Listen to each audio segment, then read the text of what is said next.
Suddenly আমার বউয়ের ফোনে একটা ফোন আসলো, সিবিআই এর নাম করে ফোন করে বলছে যে আপনার মেয়েকে আমরা হেফাজতে নিচ্ছি, আউটসাইড দ্য কোর্ট সেটেলমেন্ট করলে আপনি 40 লাখ টাকা এখনই আনুন, আর মেয়েকে যদি আবার ফোন করেন তাহলে কিন্তু আর মেয়েকে আর দেখতে পাবেন না, মেয়ের ফোন নাম্বারে ফোন করবেন। সিবিআই কি এই ধরনের কথা তো কোনোদিন বলে না?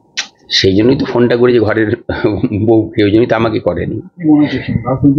দেখুন দুটো হয় না, প্রথমেই রাজনৈতিক এইভাবে দেখা উচিত না, এটা ফ্রডও হতে পারে, ফ্রড কেসও পয়সাও তোলে, সেটা ফ্রড হলে এটা কোনো সমাজে যেমনি ভালো মানুষ আছে খারাপ মানুষ আছে, কিন্তু এটা যদি রাজনৈতিক অ্যাঙ্গেলে হয় সেটা খুব নিম্ন রুচির নিম্ন মানের। পরিবার নিয়ে আতঙ্ক রয়েছে?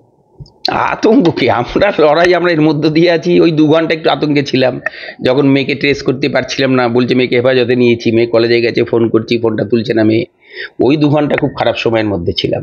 এখন কথা হয়েছে? হ্যাঁ, পুলিশ ওটা ট্রেস আউট করতে পারছে না, পুলিশ বললো এটা ভিআইপি নাম্বার শো করছে, তারপর দেখলাম নাম্বারটার কোডটা দেখে এটা পাকিস্তানের নাম্বার, এই আর কি। হঠাৎ আপনি কেন হুমকি মুখে বললেন বা আপনাকে মানে? আপনাকে আমি বললাম এর দুটো অ্যাঙ্গেল হয়, একটা প্রথমেই তো কোনোভাবে একটা ক্রিটিক্যালি দেখা ঠিক না।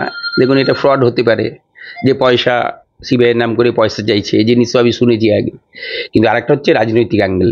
যদি পলিটিক্যাল অ্যাঙ্গেল হয় বলবো এটা খুব নিম্নমানের, এতে আতঙ্ক হয় না, এতে আরও মানসিক দৃঢ়তা বৃদ্ধি পায়। আমরা যে রাজনৈতিক কর্মী, আমাদের কাছে এইসব আমাদের মনের শক্তি আর বাড়িয়ে দেয়। প্রশাসন থেকে কোনো রকম তথ্য এখনো পর্যন্ত দিয়েছে? হ্যাঁ, প্রশাসন নাম্বারটা ট্রেস আউট করেছে, নাম্বারটা পেয়েছে, বাট লোকেশন ট্রেস আউট করতে পারছে না, বলছে এটা ভিআইপি নাম্বার দেখাচ্ছে, ওই জন্য ওদের মনে হয় ওই লোকেশন মনে হয় হিডেন থাকে।